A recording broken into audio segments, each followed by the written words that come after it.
Mondays to Fridays, 5 to 9 a.m. only on Radio Jamaica 94 FM. Active for the good of our nation.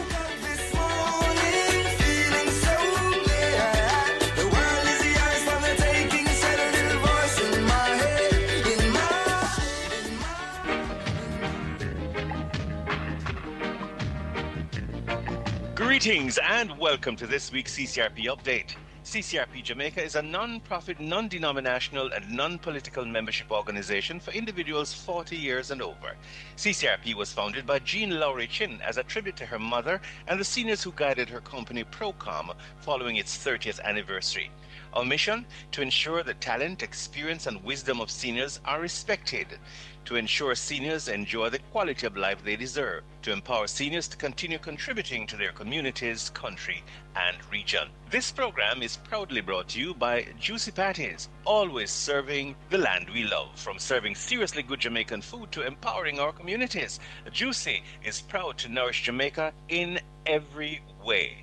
In this week's update, we mark International Nurses Day, observed just last Tuesday, May 12, and retired nurse and CCRP member Mrs Doriana Dailey will share her personal and professional perspectives in today's conversation, and we're looking out for that.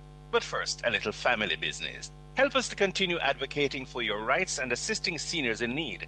When you're a CCRP member, you're actively supporting the rights of seniors and the elderly and assisting in our outreach programs. If you're 40 years old or over, you are eligible to join CCRP. For a fee of only 3,000 Jamaican dollars per year, CCRP opens up a world of exciting events. There are excursions, socials, and wellness and lifestyle events. Members also have access to discounts of up to 30% from our over 100 discount partners. CCRP offers 2 health insurance plans underwritten by Sagicor and an international health plan underwritten by Lloyd's of London. There is also the BCIC JNGI Silver Shield plan for motor and property insurance exclusively for CCRP members. For information, join us online, visit our website ccrponline.org. CCRP members, please check your email for information on this month's excursion to Eco Mozart Retreat in Manchester. Our tour organizer, Charmaine Harrison, will be at the CCRP head office tomorrow, May 18.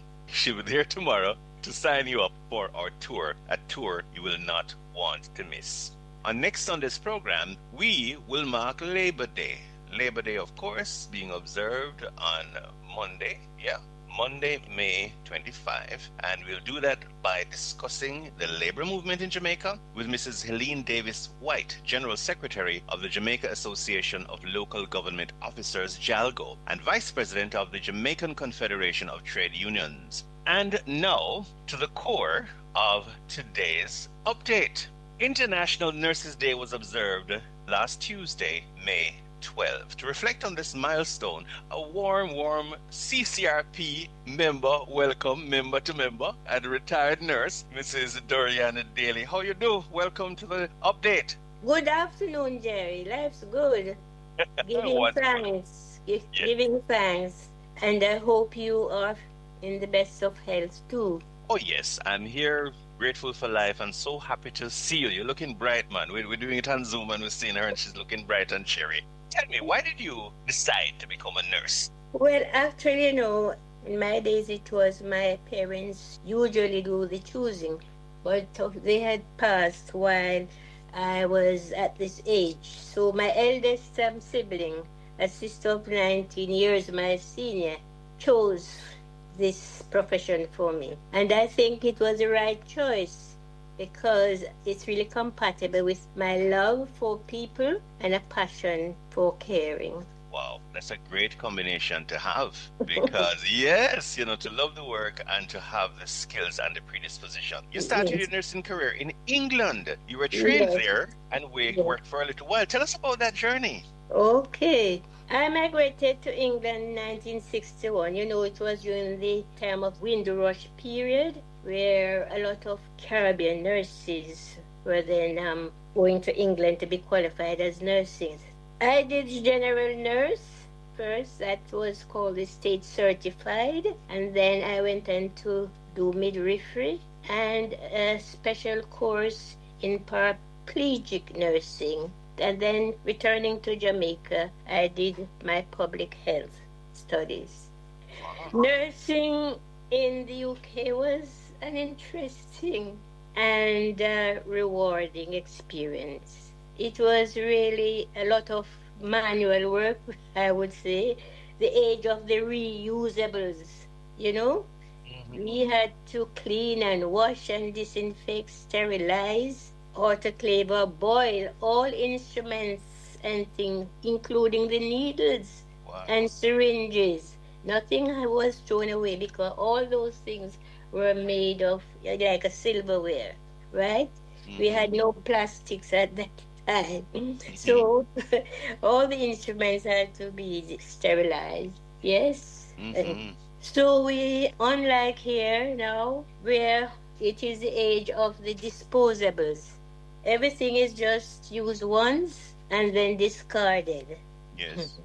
Yeah, living in England, yeah, it was really a time of adjustment and getting used to the weather and the cold and the food and things like that. And people, we know that the racial discrimination was always a part of our environment. And yes, it was there. But for me, I saw it as subtle and sometimes overt. But it wasn't all that bad. As a matter of fact, I had a white male patient who was willing to be discharged as he stood up to defend me from an inconsiderate and uncompromising ward sister in my early years of training. I can't forget that. Yes. So, all in all, I got along quite well with the patients. Yes. Wow. So, it was. So you started off with a predisposition, and then your experience had challenges, but those challenges help you to grow and to blossom, not to wither at all. Certainly, willing to learn and to adjust, yes, and learn to cope, yes. Wonderful. But you explored a little bit more that part of the world. You also worked in Sweden. Tell us about that.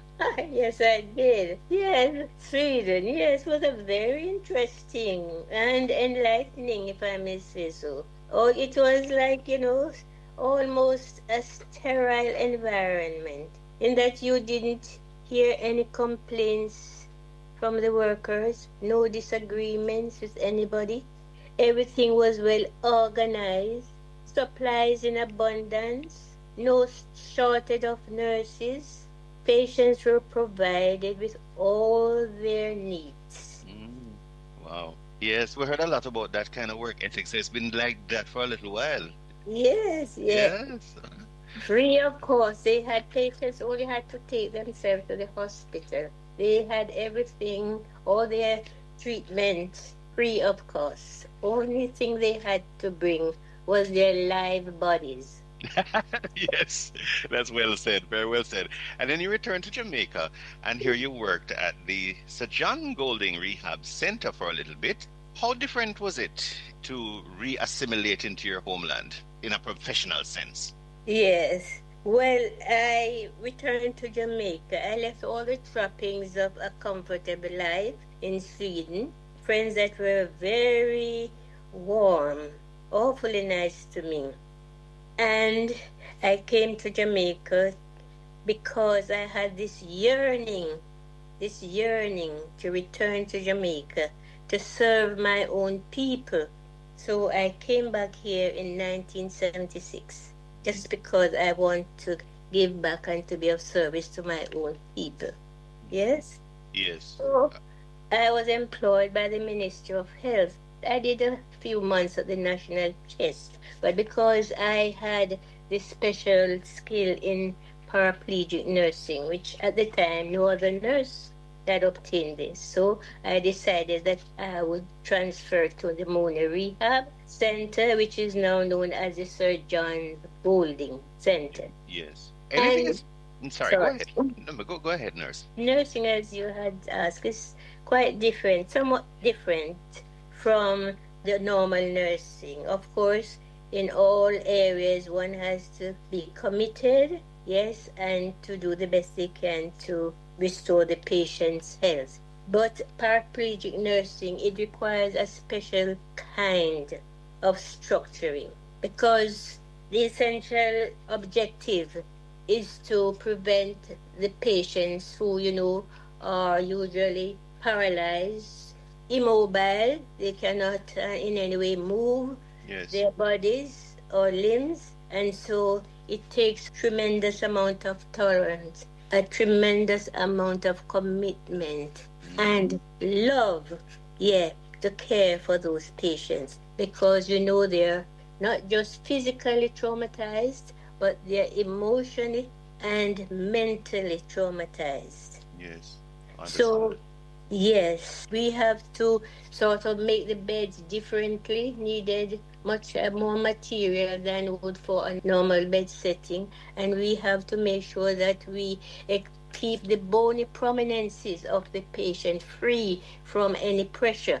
Because if there's pressure, well, we'll have to have the staff who will have to work relentlessly around the clock to have them positioned differently every 2 hours. Yes. Yeah. So that, yeah, the prominences like the elbows, where you feel the bone, Right. the knees, the ankles, Right. and the shoulder blades. All those areas have to be kept free from pressure, because if the pressure is not released and they lie on it, for any length of time, there's a risk that they will develop into what you call declipitus or bed sores, which is all that we want to prevent. Sure. Sure. Yes? Yes. Yeah. It's a very, very demanding nursing. Yes, in all its Understood. aspects. You did mention you served in the public health system here in Jamaica as well. What are some of the things that have changed significantly over the years? You're retired now, but I'm sure you keep in touch because it's always a core part of who you are, who you have been, and your profession. Well, yes, I actually am retired in 2001, but I continued working, serving in the health service until 2013. So I have, been around, and I have kept abreast, with all that is happening through my senior registered nurses group. Yes, we try to keep in abreast and to know everything that is happening. Yes. So, Sorry, go ahead. so with the nursing, Yes. the healthcare, Yes. public health is a health care. Okay, I was assigned first to the National Chest Hospital, and then I left that for within a few months, and then I went to Mona, and from Mona I went to do the public health care. Public health care, it deals primarily with preventative health care, which is to prevent the onset of disease and to reduce the health risks that occurs. And it allows us to work directly with communities to advocate and educate, and then to gain access to the health that the clients need through evidence-based care and education. Looking back, what are some of the richest rewards of nursing? I mean, we do know that you can never really pay healthcare workers at any level enough because it's the human being. But rewarding, what are the aspects of it that make you smile, having served diligently for so many years? Well, as we know here, I came back in 1976, and I was fully aware of the remuneration, that it was not in a healthy state. Right. But for my sense of deep satisfaction of nursing, yes, and for my love of it, yeah. And when, one is able to impact lives, even saving lives during vulnerable moments, yeah, it is so happy to be in that space when I can feel that I was a part of the healing and the restoring of life.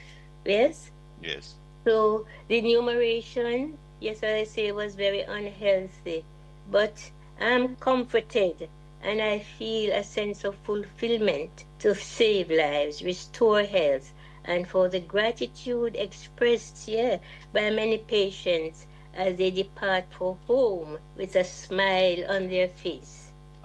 Yeah, retired nurse and CCRP member, Mrs. Doriana Dailey. Thank you so very much. This was indeed a very engaging and heartfelt. To hear you pouring it out, so I'm there with you, cheering you along and congratulating you for a well-served innings and for inspiring our present and future nurses. Thank you so much. It's my pleasure. All Thank the best. you. Thank you. Good. Yes. Yeah. Wow. Acknowledge the contribution of nurses, International Nurses Day. It was this past Tuesday, May 12, and we had a great inning there from our fellow CCRP and retired nurse. And that's it for CCRP Update this week. Please draw closer to our community. No delay. Until next Sunday at 3 for all things CCRP, visit our website, ccrponline.org. Like, follow CCRP Jamaica, the Caribbean Community of Retired Persons. CCRP is a non-profit membership organization for persons 40 years old and over, retired or preparing for retirement. And this program is proudly brought to you by Juicy Patties, always serving the land we love. From serving seriously good Jamaican food to empowering our communities, Juicy is proud to nourish Jamaica in every way.